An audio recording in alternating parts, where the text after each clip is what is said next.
BBA, BCA, BCom computer కోర్సులో 100% placement లభించే ఏకైక డిగ్రీ కాలేజ్ కూకట్పల్లిలోని i3 డిగ్రీ కాలేజ్ 8367215215. హరిత, మనం ప్రేమ గురించి మాట్లాడుకుంటే అసలు ప్రేమ అంటే ఏంటి? మనం ప్రేమించే వాళ్ళని ప్రేమించాలా?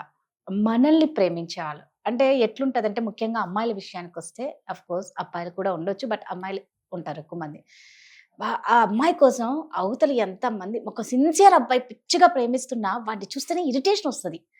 వీడు ఎంత పెద్ద అంటే వాడు ఒక ముగ్గురు నలుగురు అమ్మాయిలతో పోయినా ఇది మాత్రం వాడి చుట్టే తిరుగుతూ ఉంటుంది. అదే అందుకే అంటారు, మనం ప్రేమించాలి కాదు మనల్ని ప్రేమించాలని పెద్దవాళ్ళు చెప్తే మనకి ఎక్కదన్నమాట. అలాంటి వాళ్ళు చాలా మంది లైఫ్ స్పాయిల్ చేసుకున్న వాళ్ళు ఉన్నారు.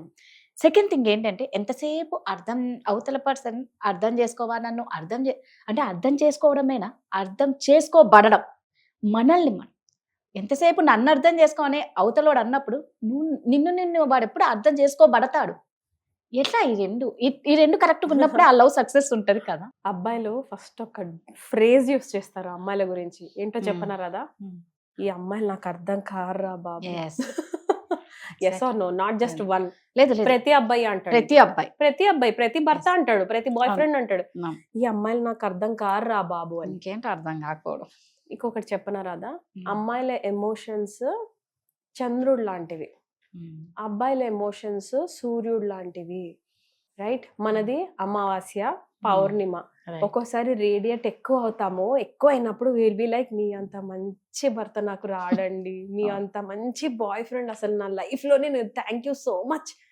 పౌర్ణమి నుంచి అమావాస్యకి దిగే టైం కల్లా, నీ ఎంకమ్మ నీ లాంటోడు నేను అసలు లైఫ్ లోనే చూడలేదు, పో నువ్వు ముందు నా లైఫ్ లో నుంచి.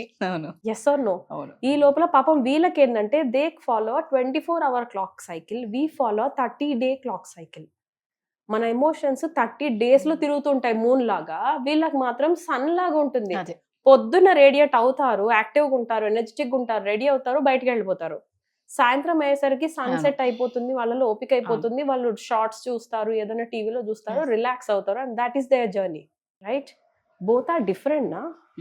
అందుకే మనం వాళ్ళకి అర్థం కాము, వాళ్ళు మనకి అర్థం కారు. ఎవరికి ఎవరు అర్థం కాదు. దేర్ ఇస్ అ బుక్ రాదా, men are from Mars and women are from Venus అని. మధ్యలో మనందరం ఇటువైపు వాళ్ళు, ఇటువైపు ప్లానెట్ నుంచి అమ్మాయిలు, ఇటు ప్లానెట్ నుంచి అబ్బాయిలు వచ్చి ఎర్త్ లో ఉంటే ఎలా ఉంటుంది అని రైటర్ రాయడం మొదలు పెడతాడు book. It is so beautiful. నేను చైనాలో మాట్లాడతాను, చైనీస్ లాంగ్వేజ్ లో, నువ్వేమో ఉర్దూలో మాట్లాడతావు. ఎట్లుంటుంది మన కాన్వర్సేషన్? నువ్వు చెప్పు. అసలు ఒక రేంజ్ లో ఉంటది. నువ్వు ఎంతైనా కళ్ళు భాషలు చెప్పు, ఏమన్నా చెప్పు, నువ్వు నా లాంగ్వేజ్ వేరు, నీ లాంగ్వేజ్ వేరు. అవును. So is with the lovers or the married couple or anybody who is arguing or fighting. నా భాష నీకు అర్థం కాదు అంతే, నీ భాష నాకు అర్థం కాదు. తెలుగులో మాట్లాడితేనే అర్థం కావటం లేదు, ఒకటే భాష. ఆ టైంలో నాకు నీ ఎమోషన్స్ ఇంపార్టెంట్ కాదు, నా ఎమోషన్సే ఇంపార్టెంట్. నేను ఆల్రెడీ అడ్జస్ట్ అయ్యాను అని ఎక్కువ నాకు నేనే లోపల ఆల్రెడీ ఎన్నో స్టోరీస్ ఉన్నాయి, ఎన్నో ఎగ్జాంపుల్స్ ఉన్నాయి. నీ ఎగ్జాంపుల్స్ నేను వినాలనుకోవట్లేదు ప్లీజ్ అన్నప్పుడు we don't understand each others language. ఎందుకంటే నేను నీకు చాయిసే ఇవ్వట్లేదు, నేనే వేరే ట్యూన్, వేరే ఫ్రీక్వెన్సీలో పెట్టుకున్నాను. నేను నిన్ను అర్థం చేసుకోవద్దు అనుకుని నేను కూర్చొని కాన్వర్సేషన్ లో ఉన్నా. ఆపోజిట్ పర్సన్ కూడా అన్ఫార్చునేట్లీ అదే మోడ్ లో ఉన్నారు అనుకుందాం. నేను కూడా నీకోసం చాలా సాక్రిఫైజెస్ చేసిన, బోలెడన్ చేసిన, నువ్వే రికగ్నైజ్ చేయలేదు అని. ఆబ్వియస్లీ బ్రేకప్ ఏ కదా అవుతుంది. Yes or no? So love is a very beautiful thing, very beautiful thing. First ఆడవాళ్ళం మనం కూడా యాక్సెప్ట్ చేయాలి, we're a contradiction and that's our beauty. నిన్నట్లా మనం ఈరోజు ఉండము. ఈ రోజు ఇలా ఉన్నానంటే నేను రేపు ఇలా ఉండను. ఈ రోజు వావ్ ఏవండి ఎంత బ్యూటిఫుల్ వెదర్ కదా అన్న వాళ్ళమే, నెక్స్ట్ డే పాడెండలు ఎందుకు వస్తాయేమో బయటికి పోయినప్పుడే ఎక్కువ ఉంది అంటాం. We are like this. వాళ్ళు అలా లేరు కాబట్టి ఆపోజిట్ పీపుల్ గెట్ మ్యారీడ్. అవునా కదా? ఆడవాళ్ళు పెళ్లి చేసుకున్నారు. ఆబ్వియస్లీ ఇప్పుడు అవి కూడా జరుగుతున్నాయి unfortunately. Yeah, but generally we are opposite and that's the beauty. మనలాగా వాళ్ళు లేరు, మనం వాళ్ళలా లేము, అండ్ అదే beautiful thing in the marriage or any relationship. So let's not change that. కాకపోతే లవ్ని మనం ఎలా హ్యాండిల్ చేసుకోవాలో ఆలోచించుకోవచ్చు. గివింగ్ మోర్ టైం, ఎక్కువ టైం. ఎవరైనా సరే ఏమడుగుతారు? కంప్లైంట్ ఎక్కడిస్తారు? నా మాటలు విననీకి నువ్వు లేవు. నా బాధ నేను చెప్పుకునేటప్పుడు నువ్వు లేవు, నువ్వు ఏడికిపోయినావు ఆ టైంలో. అదే కదా ఫస్ట్ రీజన్. నువ్వు నాకు అప్పుడు అంత టైం ఇచ్చేటోడు, ఇప్పుడు ఎందుకు ఇస్తలేవు? ఇది రీజన్ ఉంటుంది. So manage it. Married couple అని నేను అనట్లేదు, ఎవరైనా సరే ఎవరైనా. రిలేషన్షిప్ లో ప్రేమించాలంటే ఫస్ట్ కమిట్మెంట్, లైఫ్ లాంగ్ నేను ఈ పర్సన్ కి ఇంత టైం ఇస్తాను, make a decision and then make the decision right. ఎలాంటి వాళ్ళనన్నా పెళ్లి చేసుకోవచ్చు, నో ప్రాబ్లం. ఇప్పుడు అమ్మాయిలు ఏం చేస్తారంటే పర్ఫెక్ట్ మనిషిని వెతుకుతారు, బ్యూటిఫుల్ హ్యాండ్సమ్ ఎక్సలెంట్ హ్యాండ్సమ్. అబ్బాయి కూడా అంతే, బ్యూటిఫుల్ అమ్మాయి కావాలి మ్యారేజ్ కి, ఆస్తిపాస్తులు బాగుండాలి, కట్నాలు ఎక్కువ ఇచ్చే తండ్రి ఉండాలి ఆ అమ్మాయికి, ఫారెన్ ట్రిప్స్ కి వెళ్ళే అబ్బాయి ఉండాలి, అండ్ అన్ని చూసుకుంటారు. విదిన్ 1-2 years వెళ్తారు కోట్ల చుట్టూ. This is because they are not making the decision right. నేను పెళ్లి చేసుకునేటప్పుడే ఈ మనిషి నా లైఫ్ లోకి వస్తున్నారంటే లైఫ్ లాంగ్ నేను ఒక కమిట్మెంట్, లైఫ్ లాంగ్ కమిట్మెంట్. అది అవతల వాళ్ళు ఎంతవరకు ఇస్తారు అన్నది నాకు అనవసరం. నేనేమి ఇస్తాను, రోజు మొత్తంలో కనీసం 10 నుంచి 15 నిమిషాలు మాట్లాడతాను, ఎలా ఉన్నా సరే వాళ్ళ కోసం నేను ఎంత ఉన్నా నేను వండి పెడతాను. సమ్ కమిట్మెంట్, ఇవి నా కమిట్మెంట్స్ చెప్తున్నా ఇక్కడ. I will not leave you. పెళ్లి టైంలో ఇవే కదా మంత్రాలు చెప్పేది, ఎందుకు పెడతారు రాధనా? పెళ్లి ఎందుకు అంత పెద్ద ప్రొసీజర్ మన ఇండియన్ దాంట్లో? ఫారెన్ లో ఒక రింగ్ ఎక్స్చేంజ్ చేసుకుంటారు, కిస్ పెట్టుకుంటారు. మన దగ్గర ఎందుకు అంత పెద్దది పెడతారు? This is a big commitment. No, వస్తాయి ఒడిదుడుగులు వస్తాయి, కొట్లాట్లు వస్తాయి, ఏడుస్తాము, అరుస్తాము, కొట్టుకుంటాము. ఎందుకంటే పిల్లలు వస్తారు, పిల్లలు వచ్చాడు ప్రెగ్నెన్సీ డిఫరెన్సెస్ వస్తాయి. ప్రెగ్నెన్సీ టైంలో నువ్వు బ్లేమింగ్ లోనే కనబడతారు అవతల వాళ్ళు. That will happen. A relationship లో అయినా ఉంటాయి అట్లాంటివి.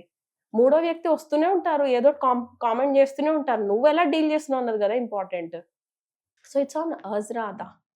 నన్ను అడిగితే ఎప్పుడు కూడా ప్రేమని బాగా ఇద్దాం, ఇంకా వాళ్ళకి చాయిస్ ఏం ఉండొద్దు, ప్రేమించడం తప్ప. ఇంకా తిరిగి ఇంకా అరే నేను కూడా ప్రేమించాలి అన్నంత చాయిస్ తప్ప ఇంకేం వదిలిపెట్టకండి రైట్. అమ్మాయిలకు కూడా ఒకటి చెప్తాను, don't choose the beauty right. అందం చూసి పెళ్లి చేసుకోవద్దు. అందం చూసుకొని పెళ్లి చేసుకున్న వాళ్ళు 2-3 రోజుల్లో నేను చూస్తున్నాను. ఎన్ని రోజులు అందం పోతుంది రాదా? మా అయితే గట్టిగా అయితే 4-5 ఏళ్ళు తర్వాత హస్బెండ్ కి హెయిర్ ఉండదా, వైఫ్ కి ముట్టు ఇవన్నీ రావా, రింకల్స్. బ్యూటీని బేస్ చేసుకొని పెళ్లి చేసుకున్నారంటే బ్యూటీ వెళ్ళిపోయిందంటే ఈ రిలేషన్షిప్ కూడా వెళ్ళిపోతుంది. So don't choose beauty, choose hearts. వాళ్ళ మనసును చూసే పెళ్లి చేసుకోండి, లేదా ఆ రిలేషన్షిప్ ని చూస్ చేసుకోండి. వన్స్ చేసుకున్నామంటే భూమి బద్దలనే ఇంకా అదే మనిషి, అంతే.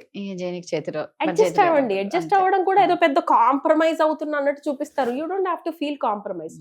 వాళ్ళు నాకు చాలా ఇంపార్టెంట్ కాబట్టి ఈ టైంలో కాంప్రమైజ్ అంటే ఏముంది, నాకు అనిపించిన చాయిస్ కంటే నీకు అనిపించిన చాయిస్ ని నేను చూస్ చేసుకున్నాను. దానికి కూడా పెయిన్ ఎందుకు అసోసియేట్ చేస్తాం రాదా? వాళ్ళు ఎంత లవ్ చేస్తే వాళ్ళకి ఇష్టమైంది మనకి ఇష్టం అవ్వదా? Yes or no?